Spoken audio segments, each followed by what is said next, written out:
It's time for the news. In today's top stories, the heads of state and government of the G77 plus China member countries participating in the third Southern Summit in Uganda reaffirmed their total commitment to the principles of the Algiers Charter. Algeria and Venezuela have agreed to strengthen partnership in several sectors, including the sector related to food security and sovereignty. Foreign Minister Ahmed Attaf is attending in New York in his capacity as representative of the President of the Republic a debate held by the UN Security Council on the situation in Gaza. And Algeria will play Mauritania today at the Stade de la Paix in Bouaké, Côte d'Ivoire at 9 p.m. Algerian time.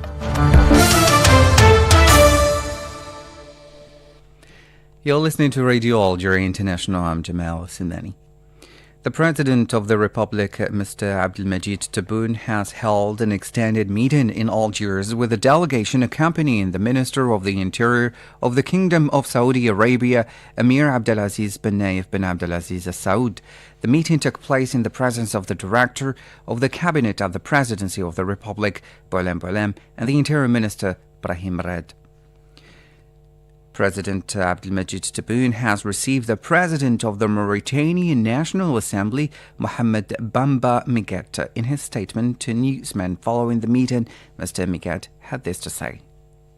I had the honor to meet the President of the Democratic Republic of Algeria, Abdelmajid Tebboune, a meeting marked by conviviality. It was an opportunity for me to convey to him the greetings of his brother, Mohammed Ould Sheikh Al Ghazouani, President of the Islamic Republic of Mauritania, and his best wishes for the prosperity and well-being of the President, the government, and the people of Algeria. President Tebboune welcomes the level of cooperation between the two countries and expresses his satisfaction at the progress achieved as part of major joint projects undertaken. I also convey to the President and the people of Mauritania his warmest greetings and his wishes for prosperity and progress. The meeting took place in the presence of the President of the National People's Assembly, Brahim Boughali, and the Director of Cabinet at the Office of the President of the Republic, Boualem Boualem. Prime Minister Nadir Al-Arbawi has taken part in his capacity as representative of the President of the Republic, Mr. Abdelmajid Tebboune, in the closing session of the third Southern Summit meeting of the G77 plus China, chaired by the President of the Republic of Uganda, Yoweri Museveni. The summit held in the Ugandan capital Kampala culminated in the adoption of a final declaration in which the member states welcomed as part of the development of startup ecosystems the Algiers Declaration, which was adopted on the occasion of the second edition of the African Startup Conference held in Algiers last December. The summit's final declaration was highlighted the need to support the right to self-determination of peoples living under foreign occupation in accordance with the international law and the United Nations Charter. In the same context, the G77 member states expressed their solidarity with the Palestinian people subjected to a genocidal war, crimes against humanity, and forced displacement carried out by the heinous Zionist occupier. The summit was marked by the address of the President of the Republic, Mr. Abdelmajid Tebboune, read on his behalf by Prime Minister Nadir Al-Arbawi, during which he called for coordination and common action to preserve its negotiating unity and underline the importance of a comprehensive reform of the global economic and financial system, while calling for a common approach to face common challenges or climate changes. The President of the Republic also called for the creation of a center of excellence for promoting the successful experiences of innovative startups in the countries of the South. The heads of state and government of the G77 China member countries participating in the third Southern Summit in Uganda reaffirmed their total commitment to the principles of the Algiers Charter, which established 60 years ago the basis of integration, unity, complementarity, cooperation, and solidarity among the countries of the South. Mohammed Khatil has more. The final declaration of the summit, held on January 21st and 22nd in Kampala, Uganda, under the theme Leave No One Behind, with the participation of Prime Minister Nadir Al-Arbawi in his capacity as representative of the President of the Republic, Mr. Abdelmajid Tebboune, highlighted the total commitment of the members of the G77 plus China to the principles of this coalition and the defense and promotion of their common interests as part of a concrete international cooperation for development. The final declaration also recalled the first ministerial meeting of the group held in Algiers in October 1964, which culminated in the adoption of the Algiers Charter that coincided with the 60th anniversary of the creation of the G77 plus China group. The participating leaders expressed on the occasion their conviction about the need to establish a new path for the group, particularly in an international context marked by multidimensional crises and new challenges. Meanwhile, the G77 plus China group sent clear and strong messages to developed countries, calling on them to take responsibility for financing development, stressing its importance in addressing imbalances in current development trends and meeting the challenges of the 21st century. They also stressed that cooperation between countries of the South does not replace North-South cooperation, but complements it. Evoking the economic, social, and environmental impact of climate change, desertification, and land degradation in Africa, the final declaration called for supporting the implementation of initiatives aimed at strengthening agriculture in Africa. It also addressed the issue of global trade, calling for multilateral, open, transparent, inclusive, and non-discriminatory global trading system where development will be the first priority in addition to trade liberalization. The group finally called for facilitating the accession of developing countries to the World Trade Organization, urging the members of this organization to undertake the necessary reforms to this end. The Minister of Agriculture and Rural Development, Youssef Shorfa, has called here in Algiers on Algerian and Venezuelan economic operators to strengthen the partnership in the sectors related to food security and sovereignty. Speaking on the occasion of his participation in the Algerian-Venezuelan Business Forum organized by the Algerian Economic Renewal Council, the minister indicated that Algeria is working to diversify its economy as part of its strategy aimed at achieving food security and sovereignty and encouraging foreign investment, particularly in the strategic agriculture. In this respect, he evoked the strategic agriculture in the south of the country, inviting operators from both countries to intensify contacts and work for partnerships in agricultural sectors which will strengthen economic exchanges. Consiste en el afianzamiento de una relación de amistad. It's about the reinforcement of a relation of friendship, a relation of political principles, historical principles, anti-imperialist and anti-colonialist, which will complement our economies because the Venezuelan economy and the Algerian economy are complementary. They are not competing against each other. They strengthen each other and feed each other. And this is the main reason of this meeting. Y esa es la razón fundamental de este encuentro. For his part, the Venezuelan Minister of Productive Agriculture and Lands, Wilmar Castro Soteldo, spoke of agricultural complementarity, which can be achieved between the two countries in a complementarily commercial exchange. The Venezuelan officials specified that Algerian agricultural products, which the Venezuelan market needs, can constitute a part of commercial exchanges which bring the two countries closer economically and create commercial links. Mr. Wilmar Castro Soteldo also underlined Algeria's great experience in the field of gas, highlighting the potential for cooperation in gas-based electricity between the two countries. For his part, the Minister of Transport, Mohammed El Habib Zahana, hailed the opening of the Algiers-Caracas airline, which followed the transport agreement signed between the two countries in 2023 based on the instructions of the leaders of the two countries. The Venezuelan Minister of Transport, Ramon Velasqueza, for his part, noted that the Algiers-Caracas airline paves the way for a great potential of bilateral cooperation. Efectivamente, es la voluntad de los presidentes. As a matter of fact, it is the will of both presidents, the President of the Algerian Republic and the President of the Bolivarian Republic of Venezuela. It's an instruction that they made in early 2023 when the two presidents held a meeting, and today we are given a concrete forum to this airline, which lasts 10 hours and 30 minutes.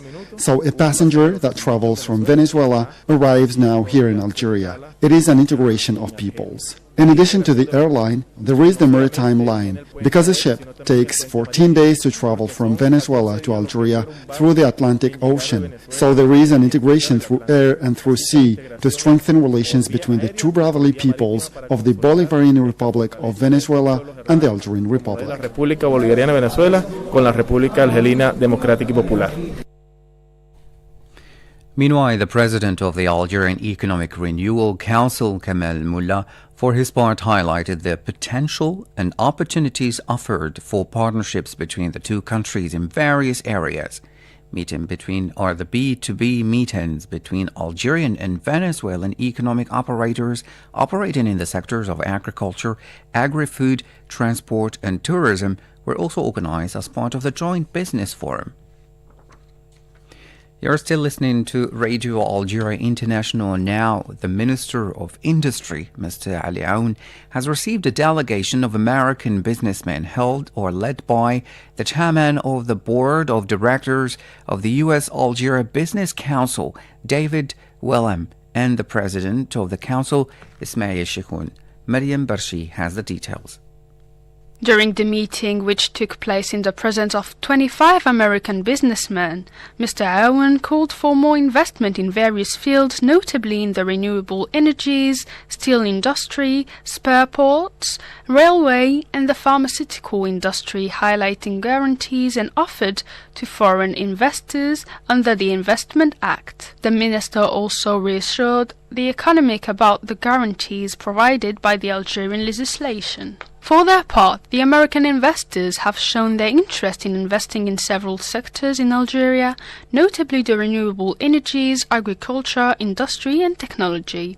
During a meeting held here as part of a working session held between the Algerian Agency of Promotion of Investments and a delegation of American businessmen presided over by the Agency Director General Omar Rikesh, the chairman of the U.S. Algeria Business Council David Wilhelm, and the chairman of the council Ismail Chikhoun. Mr. Wilhelm indicated the accompanying delegation, representing 25 companies, came to Algeria convinced by the investment opportunities the country offers. He added that the American delegation was impressed by the changes Algeria experienced in recent years, with the aim of improving the business climate, stressing that it allowed the delegation to move towards the conclusion of agreements to implement future projects in Algeria.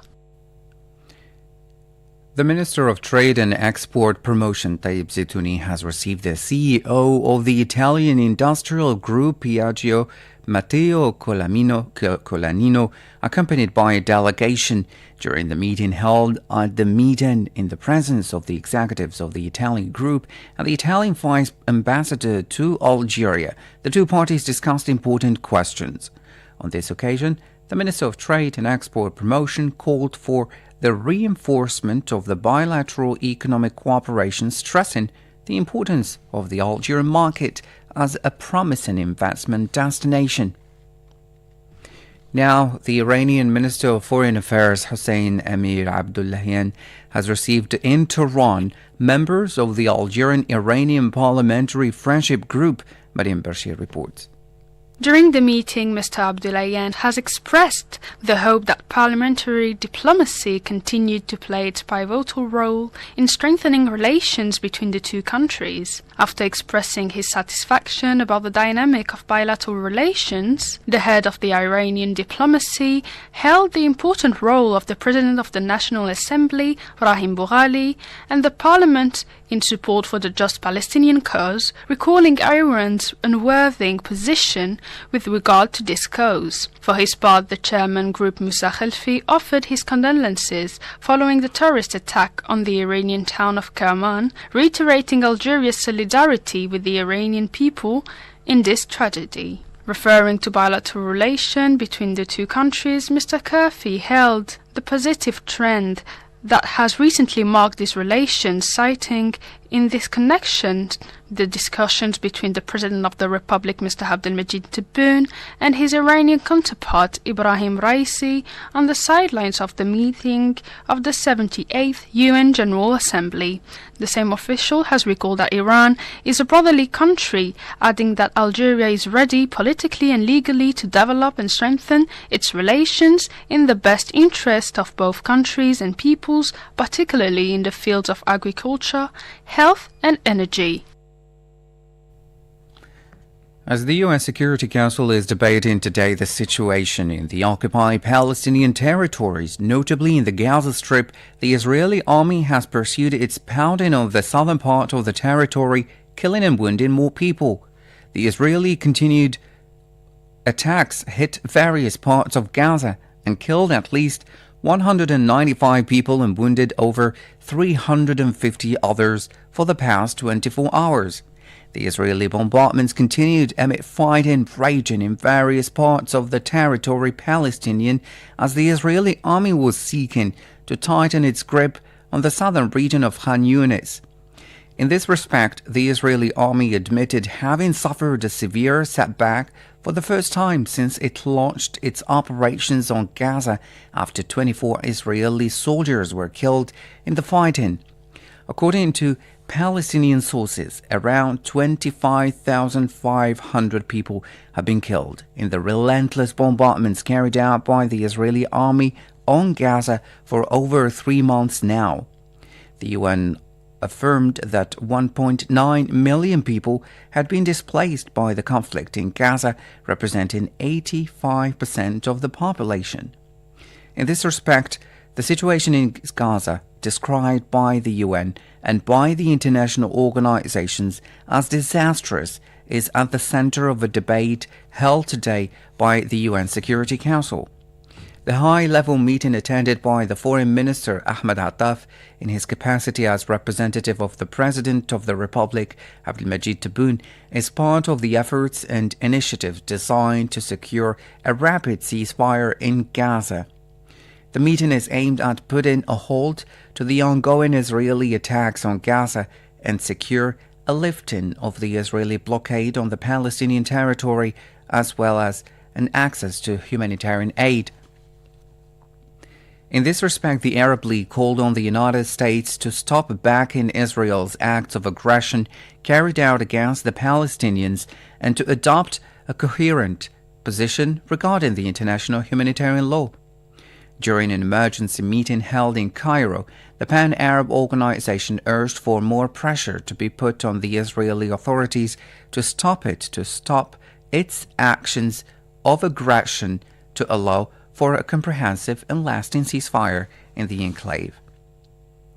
Meanwhile, the spokesperson for the UN Agency for Palestine Refugees, UNRWA, Juliette Touma, has described the living conditions of the people of Gaza as desperate, with no food, water, or health care facilities, no communication with the outside world, under the constant threat of bombardment.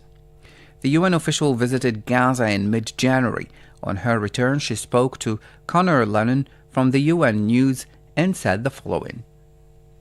In fact, this is my second trip since the war began, and I try to go whenever it's possible. Also, because to express solidarity with people there who are severely impacted by this brutal war, and also to see our colleagues who continue to work to serve the communities through their humanitarian mission that they are doing in the Gaza Strip. This time, however, it was not just to the south. I visited the middle areas, including Deir el-Balah, and then in the south, I went to Rafah and I went to Khan Yunis. Absolutely desperate, Connor, and wherever you looked, there were people who are displaced. There were people asking for assistance, and people were just very, very exhausted and tired, understandably, after 3.5 months of what has been a very brutal war. That was the spokesperson for the UN Agency for Palestine Refugees, UNRWA, Juliette Thomas. And now in sports, Algeria will play Mauritania today at the Stade de la Paix in Bouaké, Côte d'Ivoire at 9 p.m. Algiers time. Algeria's national team head coach Jamel Belmadi has stressed in a press conference that today's match against Mauritania will be decisive. The Algerian team drew in both of its matches against Burkina Faso and Angola, whereas Mauritania lost all their games so far. For this match against Mauritania, the national team will be playing without the defender Ben Sebaen, suspended for accumulating a number of cards, and the midfielder Benasser, who is injured. Algeria must win or score a draw in order to go to the next phase. This is Radio Algeria International. Stay tuned.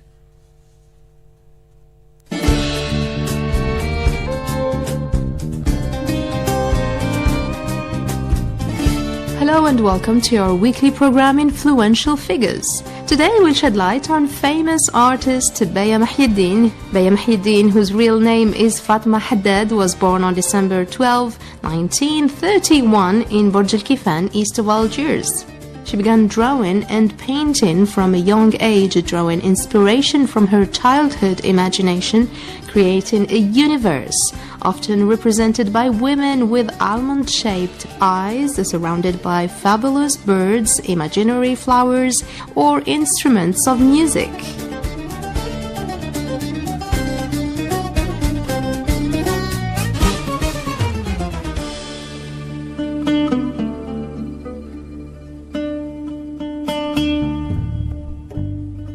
Her self-taught style is considered by critics as a mixture of surrealistic, naive, and modern, although she never self-identified with a particular style or movement.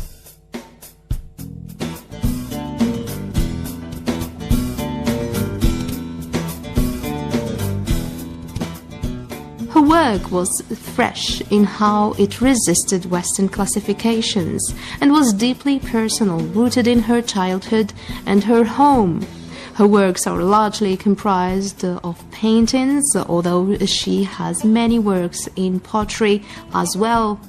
An orphan at the age of 5 in 1947, Beya Mahieddine was under the informal guardianship of a French woman living in Algeria and named Marguerite Camina, who was well connected in the literary and art worlds.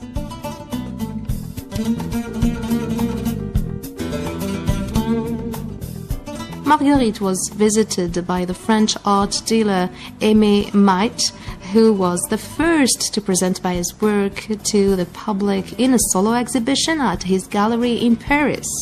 Beya was 16 at the time when her exhibition gained notice from renowned writer André Breton, who wrote the preface to the catalogue of the show.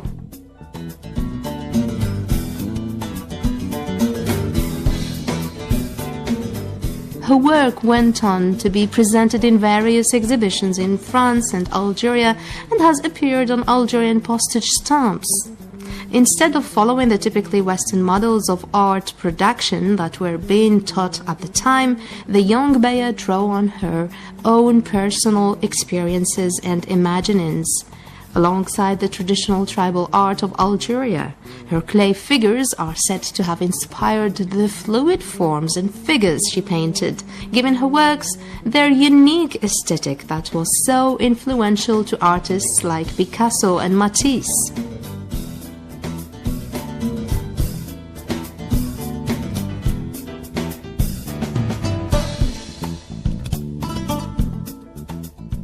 By the time she was 16, Mahieddine had her first exhibition in Paris. This is where her influence on artists such as Picasso is first noticed. Picasso's interest and fascination with African tribal art, and masks in particular, is well known. His graphic cubic style is attributed in part to his curiosity in traditional African forms of representation, at that time presented in Europe in the form of curios and artifacts rather than artworks.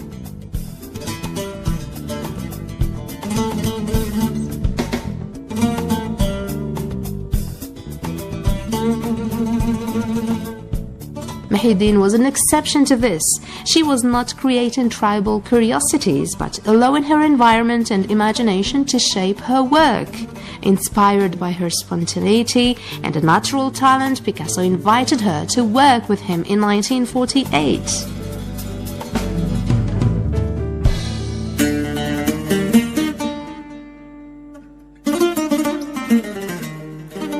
She was the elusive, untaught artist that gave Picasso fresh perspective. Picasso's Women of Algeria series is said to be inspired by Mahieddine, although it was painted after the time spent working together. Just as the young Mahieddine's influence on Picasso is evident, his influence is felt in many of her works.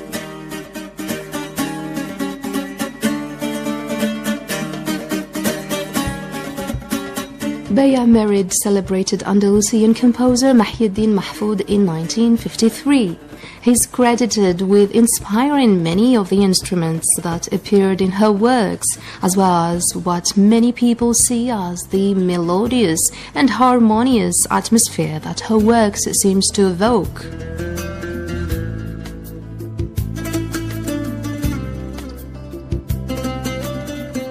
One year following her marriage to Mahfoud, Beya stopped painting, only returning to her artistic practice in the late 60s.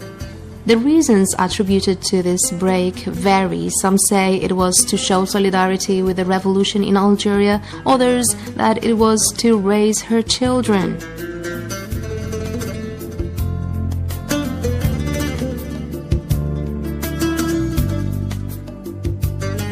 Whatever her reasons, the break was temporary. From the 60s on, she continued to create works until the end of her life.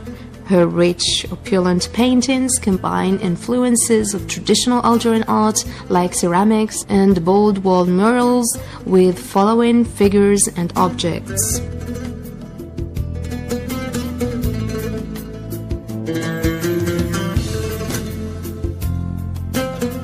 Birds and animals combine with objects like instruments and fruit to create works that seem to be laden with symbolic meanings.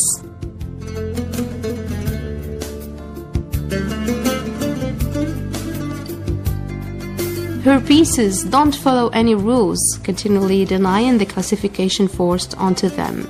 In the late 90s, nearing the end of her successful artistic career, Beya was amongst many Algerian artists that the French colonizers attempted to ascribe to French culture. Instead, she is credited for resolutely proclaiming her Algerian identity, evidenced by her refusal to leave the country during political instability despite an invitation from France. Braving political and social instability, Beya could not bear to leave the home that had inspired her joyous paintings. She was an Algerian artist, at heart, clearly the only personal and artistic classification she was happy with. She died in 1998 and remains a celebrated artistic figure around the world.